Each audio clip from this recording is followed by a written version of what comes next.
Hello, Tubby and Coos fans. It's me, Candace, here back with you for another really cool author event. I'm excited about this event today, as I am every time I get to talk to an author. I'm coming at you in desperate need of a haircut. I feel like most of us are, but I'm here and I'm excited to have this author event today. Today, I'm going to talk to Caroline Stevermer, who is the author of The Glass Magician. And this book is a magical historical fantasy reminiscent of The Golem and the Jinni. If The Golem and the Jinni, if you've read that. This is sort of reminiscent of that book. I think it's the biggest comparison that's made. Caroline is a multiple award-winning author. She's best known for her historical fantasy novels, particularly the scholarly Magic series. If you've read that, I know a lot of people really love that series. So I'm excited to have Caroline here today. Welcome, Caroline. Thank you for being with us. Thank you for having me. It's an honor. And so to start off, could you tell us maybe 3 things about yourself that you think everyone should know? Wow, that is a poser because I am born and raised Minnesotan, and the proper Minnesota attitude to that is there's nothing anyone should know about me, which I guess that's number one, would be that I'm from Minnesota. I grew up on a dairy farm, and my first 4 years of school were in a one-room country school, right out of the whole Little House books thing. And I was able to spend a summer when I was 17 as an exchange student in Brazil. So those are some random facts. That's really cool. That must have been fun to go to Brazil for a summer. It was a long way from the dairy farm.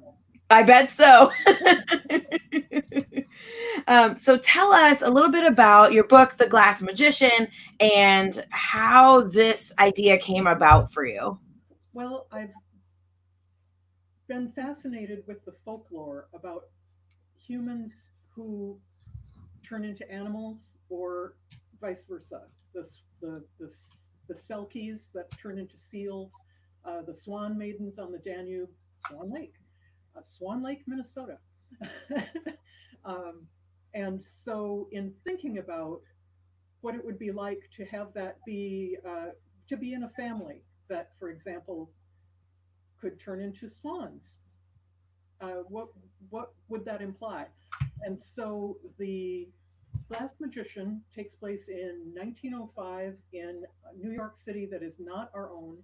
The main character is a young woman stage magician in vaudeville, and she has been performing magic all her life because she inherited her father's act. So she makes her living in show business doing stage magic, and she discovers that she is magic, that she is one of these people. And unfortunately, not having the social context, she finds out very late, much later than most people do. And until she can control her powers, she is hunted by a particular kind of monster that feeds off the magic of people like this until they learn to control it.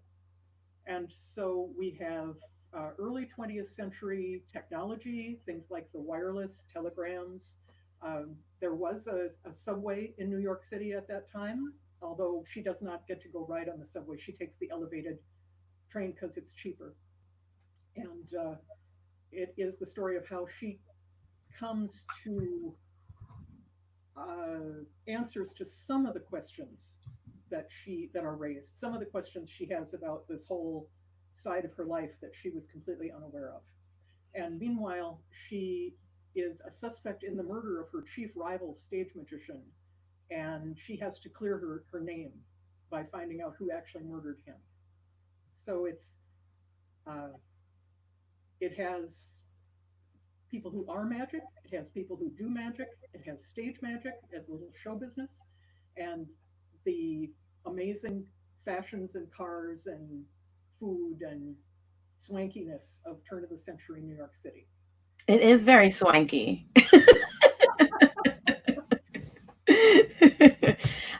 Yeah, and this book is a little bit of a bunch of things. Like you said, there's a central mystery here. So there's this like murder mystery element to this book. There's also the historical part. There's the fantasy and magic part. So there's a little bit of all of these things in here. And it's also a book about self-discovery, because the main character is really discovering herself and her powers throughout this book. So what was your thought process around structuring it this way, with like the being historical and having a central mystery? Well, I've always been drawn to that particular period, early 20th century, before World War One. In fact, College of Magics and Scholar of Magics are both set, although they take place in Europe, in a very different world, very different magic setup. But in 1911, 1912, thereabouts. So I was already very, very fond of that time and place. And in fact, I found it really liberating to be writing a book set in America, in the United States. And wow, the slang! The more research I did on vaudeville, the better the slang got. So um, I love mysteries myself. If I could be a mystery writer, I would be. I just don't have the kind of plotty brain that takes. So I was really happy to get uh, elements of who done it into the story as best I could. Yeah, and I think that makes it interesting. There's, like you said, there's like real magic, there's stage magic, there's the historical piece, and there's mystery. So there's all of these things that are going on, and it works together really well. So I think, so what came to you first when you were developing this novel? So the main character's name, is it Thalia? Yes. Okay, so did she come to you first? Was it the world? Was it a plot point? Like, how did this develop for you? Well, I have a Pinterest board. The original working title for the book was "Done with Mirrors." So if anyone cares, out on Pinterest, my account is under the name Carbonated Beverage, Carbonated Bev, and there are some Pinterest boards for various books that I've been working on. And the Done with Mirrors one, the very first image I had was, there's a painting on that Pinterest board of a woman who's knighting a noble knight, and she's wearing this flowing white medieval dress with the drop sleeves and the gold belt and so on and so forth, and her hair is loose and she's wearing a crown, and it's all just so Victorian, so amazingly Victorian. And that dress is her stage costume. And so her original act, she goes on stage under the name of the Lady of the Lake, because she's tapping into that Victorian, all things Tennyson, all things Arthurian sort of vibe when she starts out. And of course, as she progresses through her career, she's going to be doing different things. But to begin with, it was that dress. That's cool. That's a really cool fact to know. That it all started with a dress. And so I really want to dig into the magic system that you have in this book. That's the main thing I want to talk about, because it's really fascinating to me. There's this hierarchy of magic. So just to let the folks out there watching know, there are like four kind of different types of magic, or different like classes of people. So there's the solitaires, who are essentially like muggles. They're the underprivileged, like non-magic folk. There's the traders, who are shapeshifters, and they're like really rich. They're like the one percenters. And then there's the Silvestri, who are like nature people, and they're the rarest and most magical. And then there are the manticores, who Caroline was talking about earlier, who prey on the young traders who haven't gotten control of their powers yet. So can you tell us a little bit about this magic system and how it came about? Like, how did you develop this? Well, I've always been fascinated by the phenomenon of celebrities. We The faces change, the people change, but there are magazines devoted to the royals, or what have you. And I've always been fascinated about why. Why do we care? and we don't really care, but there's a morbid fascination that. And so in thinking about the traders, I was thinking, okay, there have to be good things and bad things about being a trader, and there are some significantly bad things like being pursued by manticores. Manticores happen because of inbreeding, and so the traders are very particular about who marries whom and who has children with whom, because their big fear, I mean, how horrible to have someone in your family be a monster. And they really are apex predators, like manticores in legend. They hate each other, and so they have very uh, wide territories as apex predators, but they are not cooperative at all. And so there are very few. There's like one or two or very few at any given time in the same area. Uh, the other downside to being a trader is early dementia. It's almost a given that by the time a trader is in their 70s, they're going to be dealing with dementia. So that's, for me, that's a huge shadow.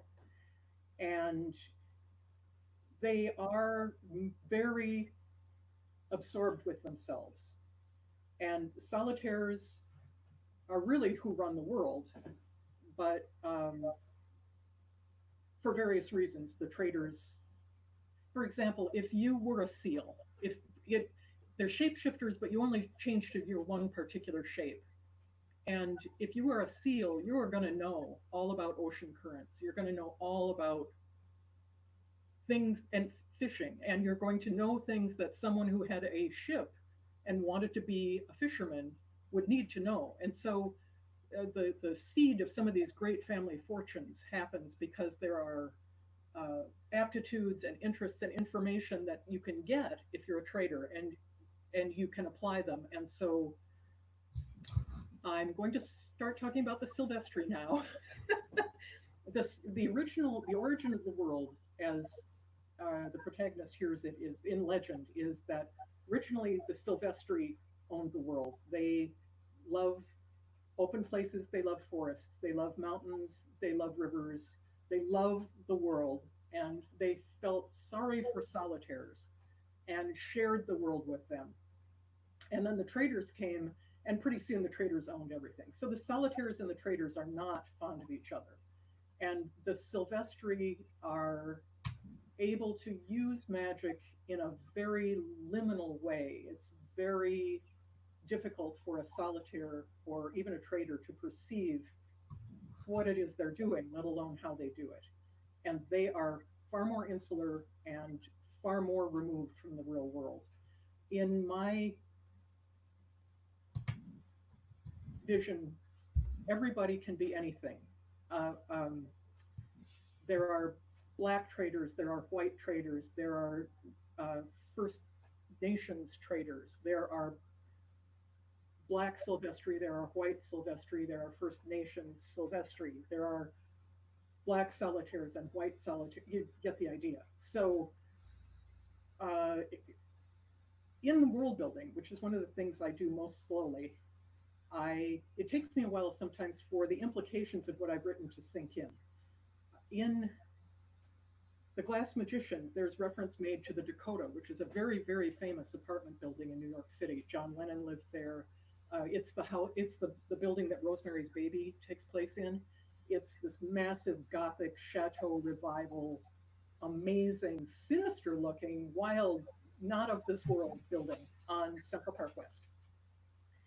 Originally, it was called the Dakota in our world because it was so far uptown that it might as well have been in the Dakotas.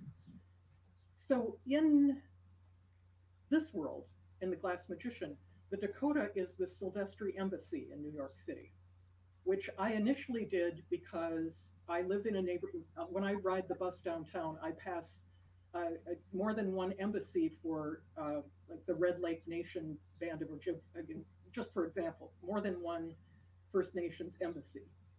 And I thought, well, Dakota, so the Dakota First Nations tribe is one of the Silvestri tribes that are, they need an embassy in Manhattan.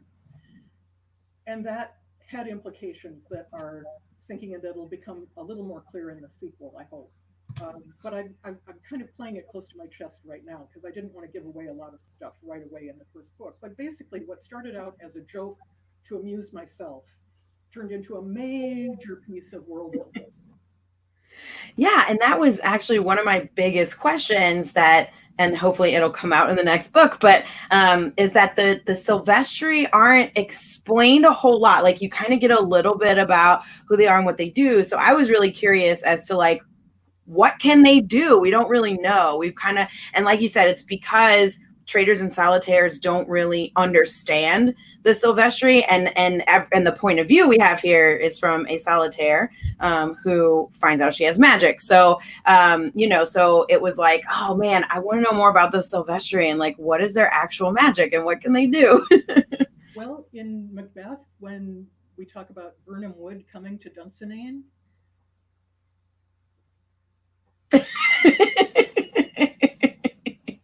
Awesome. So and that's what I was like, oh, maybe we'll get more in the next book about this because this is and there are some people in our world that were just so pivotal. And I'm thinking of John Muir being very pivotal in getting the national parks going, having Yosemite be a national park, taking Teddy Roosevelt camping basically, and talking to him and persuading him that these are treasures that have to be taken care of. I know that guy had to have been a Silvestri. He just so it's a lot harder to explain than the 1% with traders. right. But And that was my other question was about the traders, and you sort of answered it earlier, but I was just wondering like how did they become the 1%? Like why is it the traders that are so rich and powerful? well, given the fact that it's baked into their, I mean, the factory setting is you lose your memory essentially when you're 70.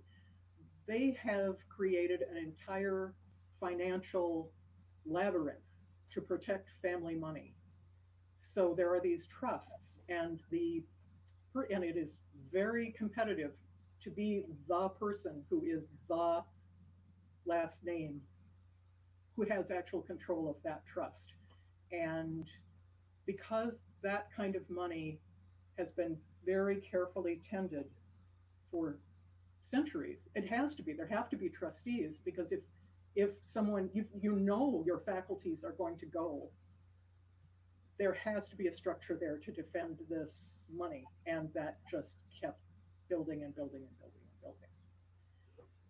Kept So, going. and And there are people who are traders who don't aren't a member of a family trust and don't have money, but they're but that's not a very happy situation to be in. right. It definitely is not. And so also this magic system, it does have a hierarchy. Clearly the traders are the top 1%. Solitaires are essentially everyone else. All of the regular people are solitaires. The Silvestri are sort of this really nebulous, kind of like rare thing that's kind of off over here. And so your magic system is tied to class. There's this class hierarchy as well, where the solitaires are sort of these underprivileged class, and then the traders are the highly privileged upper class. So what was your thought process around this hierarchy, like attaching the sort of magical hierarchy to a class system? Again, I'm not the greatest at world building, and it sinks in very slowly. So, for example, one of the first people that the protagonist meets who knows about traders is a professor of trader literature. Now, he's a solitaire himself, but he has studied trader literature, and it's a bit of an unreliable source. But would a trader be a professor of trader literature themselves? If you could do anything and go anywhere and be anybody, and you knew your years of acuity would be limited, what would you do? I mean, basically, you could do anything. So, for example, if you have a passionate love for music, I feel quite sure that Enrico Caruso was a trader and that he loved magic. He loved music so much that he was willing to put in the time and the study and the years of effort to become this very, very famous tenor. Um, and that was the best use of his time, was to make art. And so we have people who are traders, but when they're doing something that isn't being famous, they're doing it for love, and they're doing it with all their hearts. And I sort of got off that topic. Anyway, it's a bit it's I had the idea, and I'm still working out the implications. I'll just leave it at that. Okay. Yeah, because I do think it can have a lot of implications, that we don't even know about yet. So I think it was just so interesting to me. I'm glad. I'm delighted. It's a pretty chewy thing. So. It is. It's a very chewy thing. And so let's talk about the main character, Thalia. She comes into her own power. So at the very beginning of the book, she's in this situation where she's doing stage magic. She gets into a really dangerous situation, and she gets herself out of it. And through this, she sort of realizes that she can shapeshift. And that is how the story begins. And so this book, in a lot of ways, is about self-discovery and her sort of process of self-discovery. So can you tell us about this main character, how she came to be, and like why you decided to follow her on this journey of discovering herself? Well, in the course of her researches, shall we say, into what has to happen, initially she believes that the common thread in her being able to transform is the immediate peril of death. So if she only transforms when she is sure she's going to die, how do you make that work? Because if you jump off a roof knowing that the fear of death is going to make you transform into a swan, well, then you know you're not going to die. So that's not going to work. So she, through experimentation, is able to eliminate certain things. And in the course of learning about herself, she is able to better identify some of the emotions that she has confused. I think in the course of being a young person who's going out into the world to earn her own money, she learns a lot about herself in different ways, and I know I did, and often discovered I'm not at all what I thought I was. Wait a minute. I remember vividly, I was in college, and I realized one day, I'm sensitive.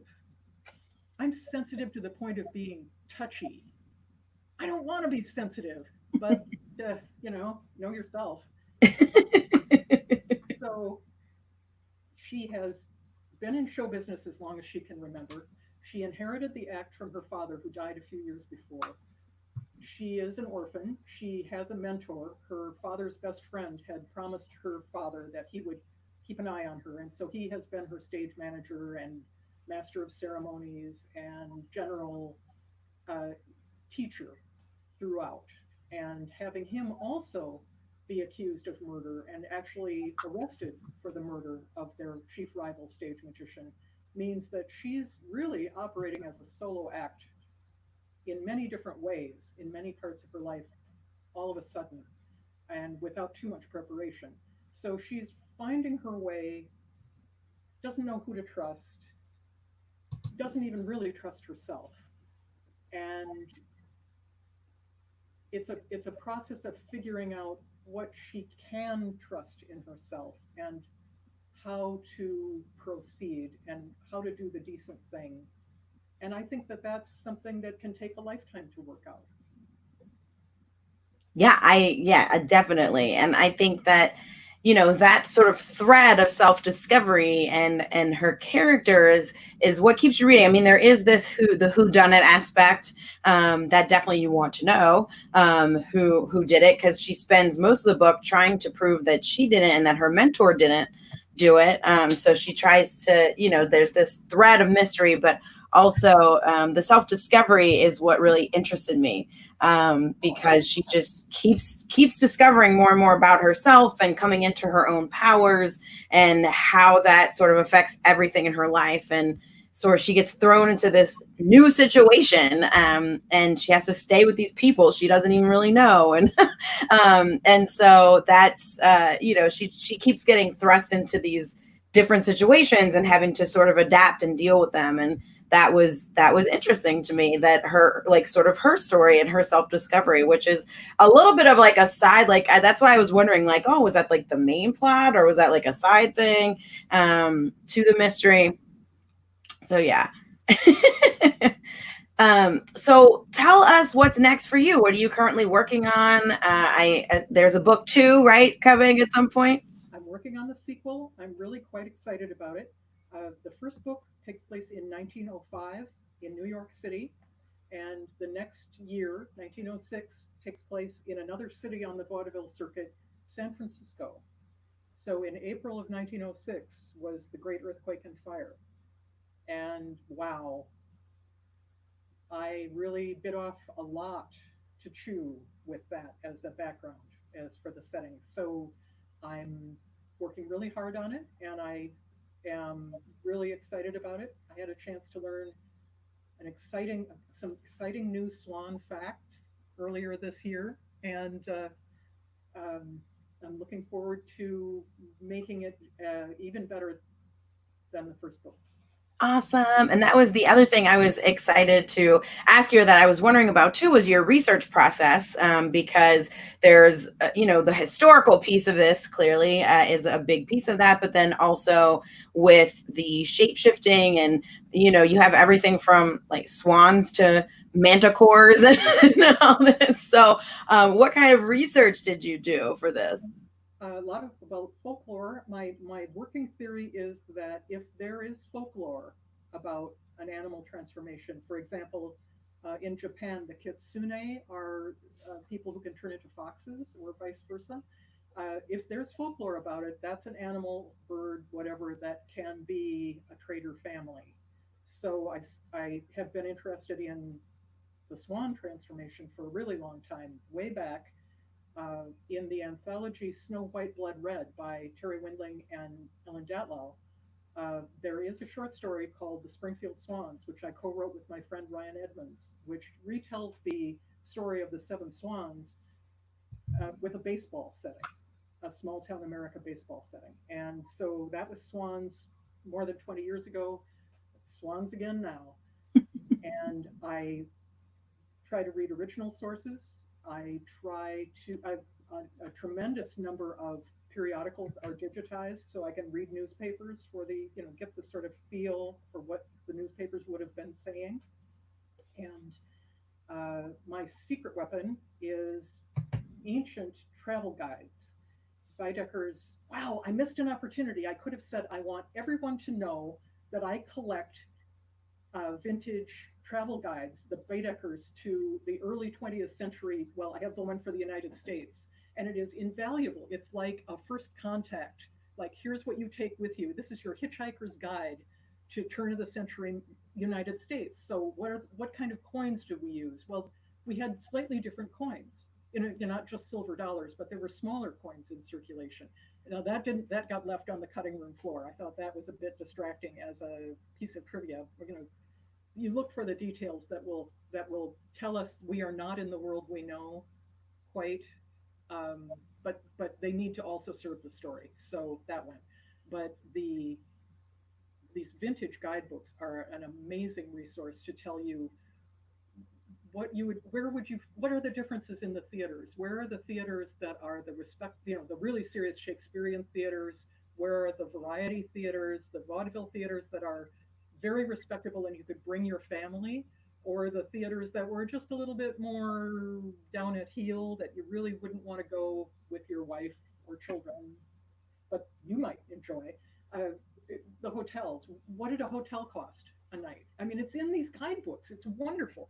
And as somebody who loves to travel and often can't, it's armchair travel to places that nobody can go.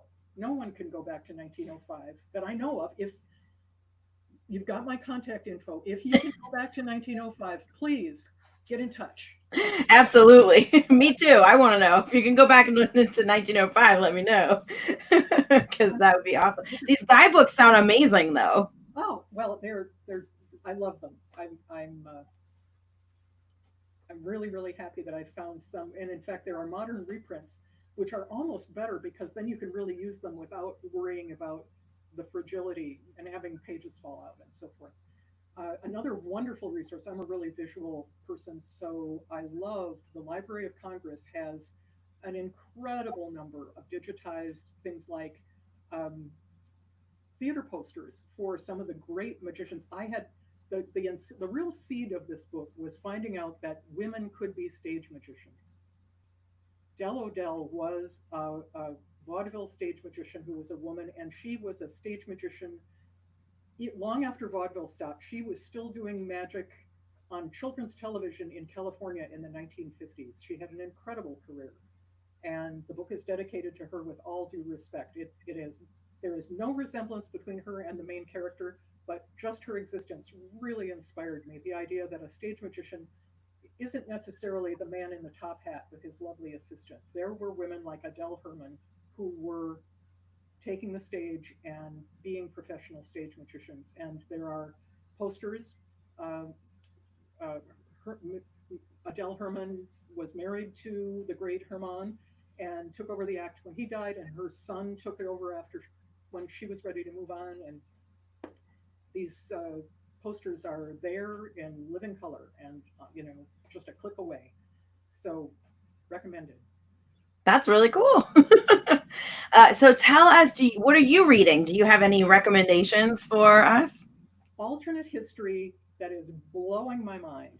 I'm reading Winter Fair by Nisi Shawl, which is it's from 2016, and I'm late to this. I've had the copy for a while, and I'm finally getting a chance to read it, and I'm blown away. And I know she's working on the sequel, which will be called, the working title I think is Kinning, and I'm really, really thrilled about it. It is it takes place in Africa. It is a re-examination, and the history of the Belgian Congo is so horrific. I had no idea, and she is revisiting it and rewriting it essentially. And there are steampunk elements, and they're just amazing. So also she is a master of multiple viewpoint, and I find that's something that I really, really admire. So highly, highly recommended. Yeah, that's a great book. That was Everfair by Nisi Shawl, just to let y'all know in case you missed that. It's a wonderful, wonderful book. And I'm excited. Yeah, that one came out a long time ago, so I didn't realize there was going to be a sequel. So I'm really excited about that. It's in the works. I mean, fingers crossed. Nobody's really right. Yeah. Right.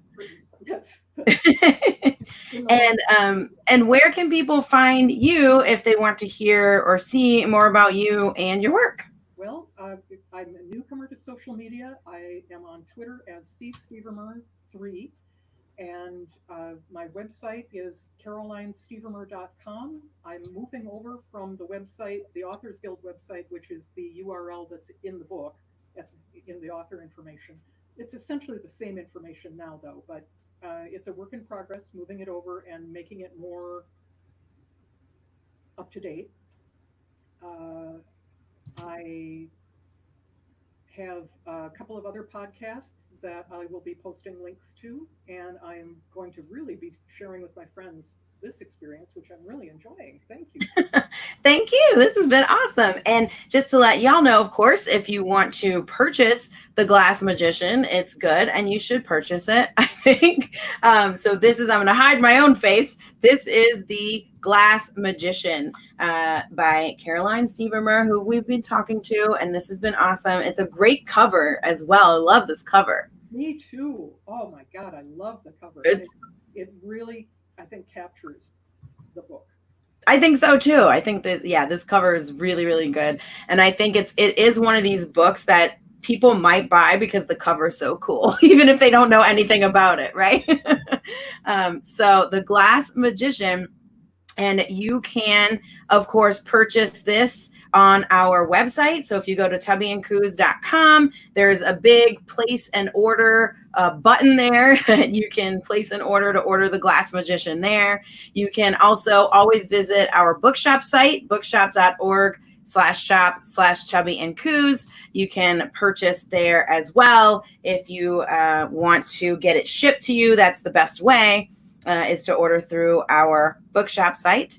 And of course, you can always also email us at any time, orders@tubbyandcoos.com, if you don't feel like doing it any other way. So multiple ways to order. The easiest way, though, again, is to go to our website and place an order. And again, this book is called The Glass Magician by Caroline Stevermer. And Caroline, thank you so much for doing this interview today. And we will open it up to questions. I don't know if anyone out there has any questions, but if you do, I'm sure Caroline will be happy to answer them.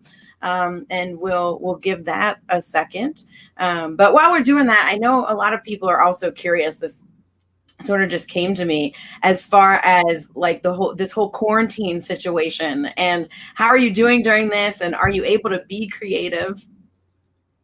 I feel a little guilty about how lucky I am to be able to be doing something that in a way I've trained my whole life for. I was a bookworm, and still am a bookworm, and I sunburn really easily, so I've always been very about being indoors.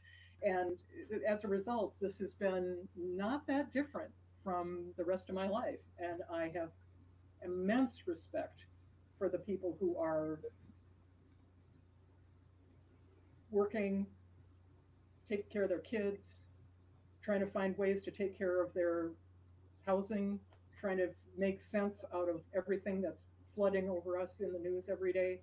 And of course, um, just really pulling for the people who can't be at home safe, people who have to be out there and trying to protect themselves no matter what nonsense is going on around them. So this is a wild time, and I know that I was really, really lucky. I think the copies of The Glass Magician were able to ship without too much trouble out of the warehouse. But I've been, having absolutely no control over things like that. I've really been trying to focus on the fact that you just never know, and a book will eventually find its audience, and there's really nothing we can do but hope that readers find it and readers like it, and that it is what they want it to be. Um, I co-wrote Sorcery and Cecilia with Patricia C. Reedy back in the 80s, and the original paperback edition of Sorcery and Cecilia went out of print about 7 minutes after it came out. And then back in the 90s, Harcourt came to us and asked if we would write 2 more books with those characters, and then they would bring them out in hardcover. And that is my exhibit A when I'm talking to writers who have maybe had a book come out and it didn't do as well as they hoped, and they're having a rough time getting traction and moving on with their career. I can point to that and say, you just never know. You just can never tell what's going to happen. And we're in that big time right now. But try to have calm. Yes, that's good, I guess. And we do have one question. So Virginia is asking, what was the inspiration behind the Ostrava Magic Company? Is that how you pronounce it? Ostrava? She thought the family was interesting and was curious if they're based on anyone in particular. Well, only in the loosest possible sense. There is a company that I really was enchanted by when I was doing my research.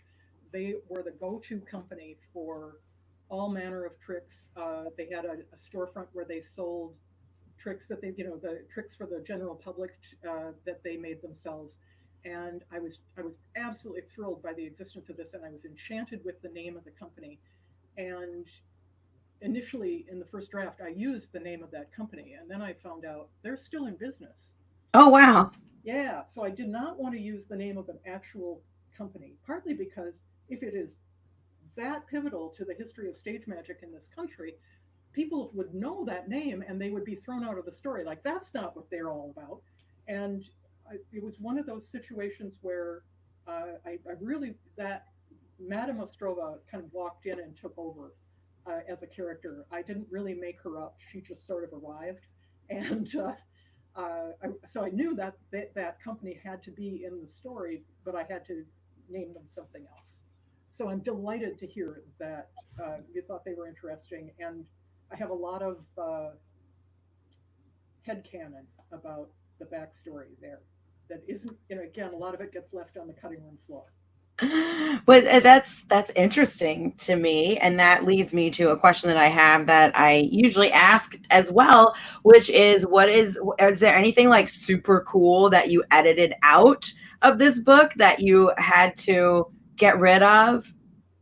Wow. I know I'm putting you on the spot there, but I'm just wondering, because you've been talking about stuff that's gone to the cutting room floor. I'm like, ooh, is there anything like super cool that went to the cutting room floor? These are really good questions. Gosh.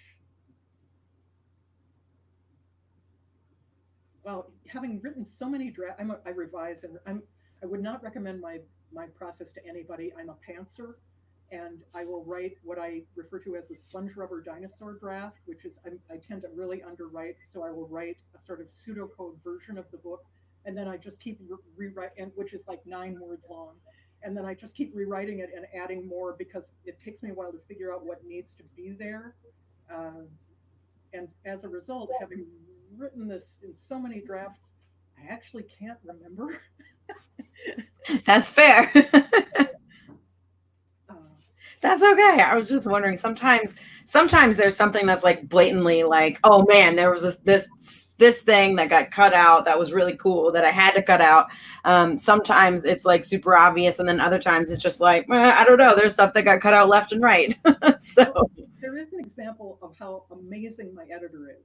Claire Eddy at Tor Books is incredible. In the draft she saw initially, at the scene where they're having dinner at Delmonico's, she looks out, our protagonist looks out the window and she can see Madison Square Garden, and she thinks, I'm gonna headline there. When her career is really well. Claire, at one point, Delmonico's was in a location where you could see Madison Square Garden from the dining room, and Claire pointed out that in fact in 1905 Delmonico's was elsewhere, so you couldn't see Madison Square Garden. So I rewrote that part, so she does not look out the window. She does not think about Madison Square Garden. She thinks about other things. But I was so impressed by that from my editor. I was like, yes. Yes, this is good. Yeah, that's cool that your editor too, like, kind of did that research and to know, like, okay, wait, could this have happened then? And that's such a small detail. That's something that like I probably wouldn't have noticed, but somebody would have noticed and said, no, this isn't, Yep. Disbelief, the suspenders break. I also think it would be really cool just putting this out there to set something like this in New Orleans. You've done New York, you've done San Francisco, like New Orleans back then, and I mean that would have been really cool. I think there's a lot going on here, and I think it would make I think New Orleans would make a really cool setting for this kind of story with magic, and I think it would be really believable that there would be some sort of like weird magic stuff happening in New Orleans. So just a suggestion. No question. It's been a long time since I was able to visit New Orleans, but everything I've seen, you are.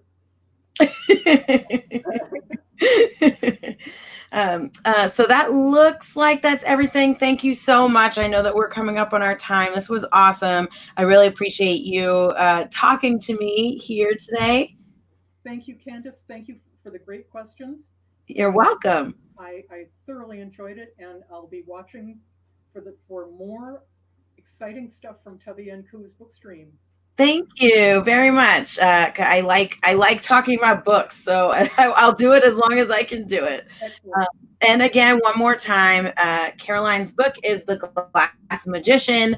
Please go out and buy it. You can buy it a couple of different ways. You can go to our website, thabiandcoos.com, and click on place an order, which is the easiest and best way to do this. You can go to our bookshop site and order it as well, bookshop.org/shop/chubbyandcoos. You can also always email us at orders@chubbyandcoos.com to purchase. Again, you can find Caroline over on Twitter at cstevermer3 and also at carolinestevermer.com. So thank you so much again, Caroline, and thank you everyone out there for watching, and we'll see you next time.